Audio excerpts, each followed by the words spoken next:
Jay said. Then we moved on into the crime scene. A blonde woman's body lay on the plush gray rug. Her face, neck, and chest were covered with blood. She had been shot execution style. We knew that the dead woman's name was Sarah Rosen. She'd escaped detection during 2 thorough investigations of the White House staff. That was the scariest piece of evidence yet. She was trusted. There was no fear in the woman's eyes. She had trusted her killer. It must have been Jack. But is this the real Jill? I wondered as I bent over her body. The contract killer, Kevin Hawkins, had died at St. Vincent's Hospital downtown. What was Hawkins' relationship to this woman? What the hell was going on? "Somebody left a poem," Jay Greer said to me. "Looks like the others." He handed it to me. I read the final note. Jack and Jill came to the hill, where Jill did what she must.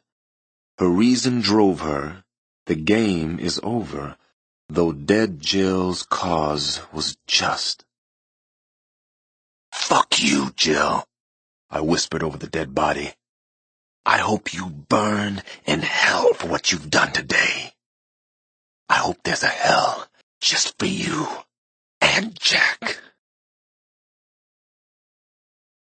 Nowhere was the news of the shooting taken any harder than in Washington. Christine Johnson was in shock, as was most everyone she knew. She'd been watching the nightmarish TV coverage of the assassination attempt from the first moment she got home from school. George Johnson arrived home about 7 that night. Christine fiercely hugged him at the front door. "People are still out there, crying in the streets," George said. There were tears in his eyes, and that started her crying again, too. George Johnson held his wife tight. He loved her so much. "I'll fix something to eat. We can watch the dregs on CNN."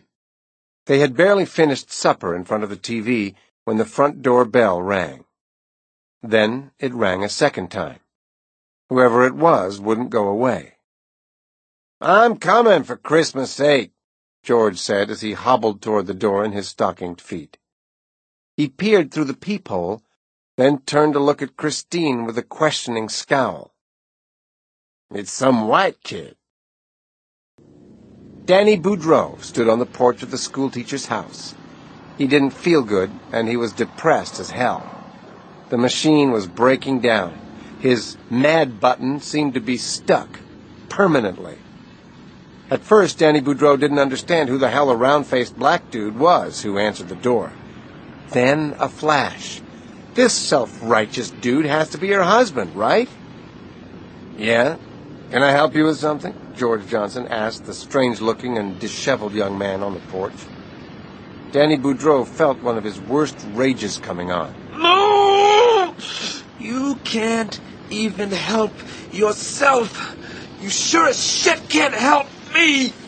Danny Boudreau suddenly yanked out his semi-automatic. Without hesitation, Boudreau fired twice. The 2 bullets hit George Johnson in the chest. He flew back through the open door as if he'd been struck with a sledgehammer. The cat was DOA for sure. The Sojourner Truth School killer then walked right into the teacher's house. I rushed back to the D.C. area around 11 p.m. The real Sojourner Truth School killer was rampaging. Maybe it was no accident that he was blowing the same night as Jack and Jill. He wanted to be better, more important than them, didn't he? He couldn't bear being nobody. The killer, Daniel Boudreau, had demanded to see me. He claimed I was his detective, that he'd been calling my house for days. A police cruiser met me at Andrews Air Force Base. I was to be taken to Mitchellville, where Danny Boudreau was holding Christine Johnson hostage. George Johnson had been shot and was possibly dead in the house. Somebody had put together material for me on the killer. The boy had been under a psychiatrist's care since he was 7. He was being treated for his anger, depression, and rage cycles with the drug Depakote. I was betting he was off it now. Daniel Boudreau's real mother had died during his infancy, and he blamed himself. His real father had committed suicide. The father had been a cop, I noted. Probably some kind of transference going on inside the boy's head. It didn't matter now that the Boudreaux boy was 13 years old. He had already murdered 2 small children and a classmate named Sumner Moore. He was another monster. A very young, horrifying monster. Outside the Johnson house, I spotted Sampson, who was half a head taller than the other policemen stationed there. "Glad you could make it to the party. Friend of yours wants to see you. You remember, Alex. He's just another stone killer." I began to pay very close attention to the staging area that had been set up around the perimeter of the Johnson house. A late model van with its back door open held TV monitors, state-of-the-art sound equipment, and phones. A helicopter was spraying high-intensity beams on the rooftops and trees. The FBI had sharpshooters in place. How was the boy communicating from the house? At first over the phone. Then he demanded a megaphone. "Is Christine Johnson still okay?" "Appears to be all right so far. We think she's holding the bad boy in control somehow, but just barely." A voice on the megaphone interrupted us. The Sojourner Truth School killer had decided to speak. "Hey, you dumb bastards! Remember me?" I got to hear Danny Boudreaux for the first time. He sounded like a boy, nasal, high-pitched, ordinary as hell. "You sons of bitches are screwing with my head, aren't you?" he screeched. "Alex Cross is here, and you didn't tell me. I had to find out on the TV news. You have exactly 30 seconds, Detective Cross. Now make that 29. 28. "This is Alex Cross. You're right. I'm here. I just arrived, though. I came because you asked for me." "Well, it's about time, Detective Alex Cross. It's so nice that you can fit me into your busy schedule. Mrs. Johnson thinks so too. So come on in. Let's have a party." The boy was openly challenging me and my authority. He needed to be the one in charge. Sampson was scowling from ear to ear. "We don't need another hostage in there," he said in no uncertain terms. What choice did I have? If I didn't go in, he'd kill Christine. I pushed open the door and finally saw the Truth School killer in all his insane glory. Danny Boudreaux wasn't more than 5'3" or 4.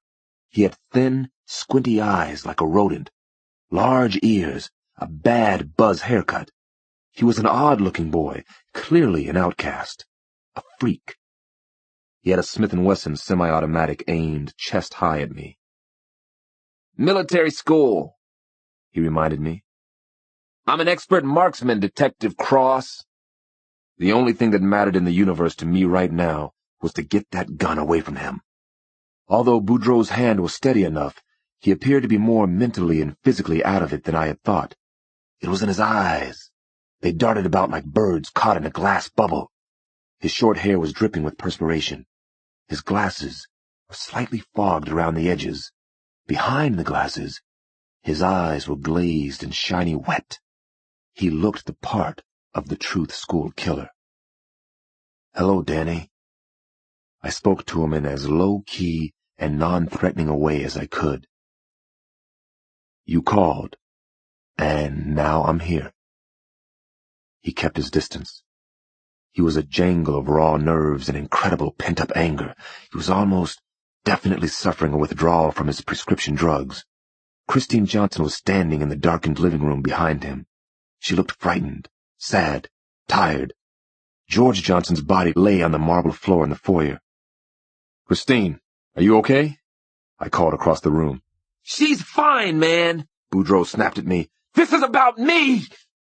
"I can understand how tired you are, Danny." "I can shoot this son of a bitch real well." He was overly concerned about how I viewed him, how competent I judged him to be.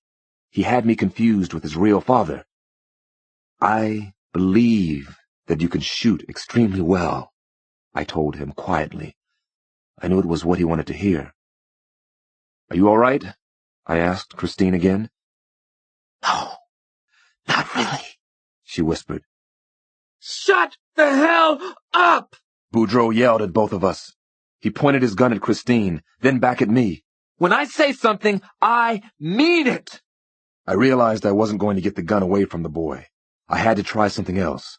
He looked way too close to the breaking point. I decided to make a move immediately. I took a couple of slow, deliberate steps toward the living room window. Don't get any funny ideas, he told me from across the room. I'd already made my move. I had positioned myself and Christine on opposite sides of the living room. What do you think of me now? How do I stack up against those assholes Jack and Jill? Danny, I haven't been impressed by any killers, and I'm not impressed by you either. His mouth twisted, and he snarled. I have to kill you and Christine, you know that, he said as if it made all the sense in the world. Why do you think you have to kill anybody else? I asked. I have to kill people because that's what I do. He cackled and wheezed like a fiend. Christine sensed what was coming. You've been trying to trick me, Cross. That's why they call him Mr. Rogers' voice. You're right, I said. I've been talking like this real softly to distract you. You blew your game. You can't shoot both of us. Daniel Boudreau stared at me, then quickly back at Christine. He knew what I'd done now. One of us would get to him if he shot the other. He couldn't have his final blaze of glory. He swung the semi-automatic toward Christine. Danny! I yelled and started to move on him. He hesitated for an instant. Then he fired at Christine. She spun out of the way. I was in the air. I crashed into Danny Boudreau, crushing him with a full body blow. We were down in a sprawling heap. The boy screamed in his high-pitched wail. I wrenched the gun out of his hand. He tried to bite me. Then he growled. He began to have a seizure. His arms and legs were thrashing, his pelvis thrust forward. Then his eyes rolled back and his body suddenly went limp. Foam spewed from his mouth. He made choking and gurgling sounds. I flipped him on his side. His eyes finally rolled back into place. He lay limp on the floor, a pool of wild, bad boy. The next time I looked up, Christine was kneeling beside me. Danny Boudreau was trying to say something, but I couldn't hear what it was. What did you say? I asked. He spoke in a tiny whisper, almost as if there were no one inside him anymore. I'm afraid. I'm always so afraid. I nodded at the small, horrifying face looking up at me. I know, I said to the young killer. I know what you're feeling. That was the scariest thing of all. I stayed at the Johnson house for more than an hour, until the Boudreau boy and the body of George Johnson were taken away. I hugged Christine hard before I left. She was still trembling. Sampson drove me home at 1 a.m. My brain was still going at 1,000,000 miles an hour, still buzzing, overheated. I climbed the stairs in my house and stopped in Damon's room. I lay myself across the bottom of his bed. I wanted to be near him. Finally, I closed my eyes and tried to push the rushing scenes of murder and chaos out of my mind. I couldn't do it. The monsters were everywhere, young and old and everything in between. Where were these monsters coming from in America? What had created them? Lying there next to my child, I finally was able to sleep somehow. For a few hours I was able to forget the most horrifying thing of all, the reason for my extreme sorrow and upset. I had heard the news before I left the Johnson house. President Thomas Burns had died early that morning. A day had passed since the long night at the Johnson house, since the even longer morning in New York City. Not nearly enough time for any kind of healing or even proper grieving. President Edward Mahoney had been sworn in the day before. It was necessary according to law, but it almost seemed indecent to me. Jack and Jill had wanted Mahoney to be president, and President Burns had distrusted Mahoney. It was a little past 9, and I had just gotten up.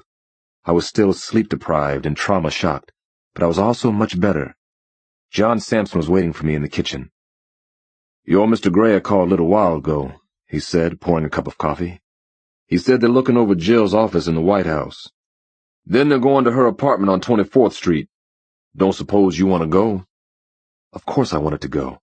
I needed to know everything about Jill. As I drove to Sarah Rosen's apartment, I was feeling partly revived, physically if not emotionally.